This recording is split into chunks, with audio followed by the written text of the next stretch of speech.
Hello guys, आज हमें अपनी नंद की लड़की को उसके ससुराल लेने जाना था। मेरी नंद भेंट से आ गई थी। फिर वो मेरी दुल्हनियों की तरफ ही थी। मैं भी तैयार होकर अपनी दुल्हनियों की तरफ चली गई थी। मैं भी तैयार हो गई थी। मेरी दुल्हनियाँ दूसरी कार में थी, मैं अपनी नंद के साथ थी उसकी कार में।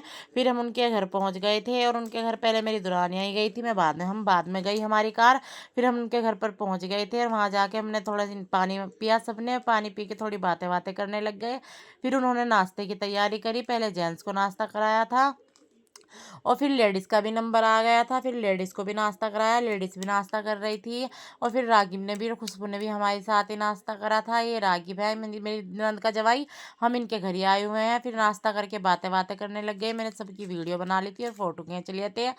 और फिर खाने का नंबर आ गया था। फिर पहले जेंट्स को खाना खिलाया और फिर लेडीज़ ने भी खाना खा लिया था।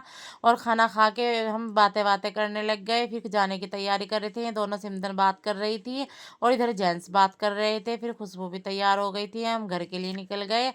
फिर हम सब कार में बैठ गए थे और घर के लिए जा लिए। खुशबू मेरे पास ही बैठी हुई थी। फिर हम रास्ते में थे, ये मेरे घर के लिए निकल गए थे। रास्ते में हमें फ़ोन आया था कि परी के चोट लग गई है। फिर मेरा थोड़ा सा दिल घबरा गया था, मेरी लड़की के पता नहीं कितनी चोट लग गई है। फिर हम छुटमलपुर पहुंच गए थे। ये सब मेरे ही घर सबसे पहले पहुंचे परी को देखने के। परी के चोट लग गई, बाइक वाले ने टक्कर मार दी थी। और फिर मैंने सबके लिए चाय बनाई और सबने चाय पी, थोड़ी सी देर बातें बातें कही।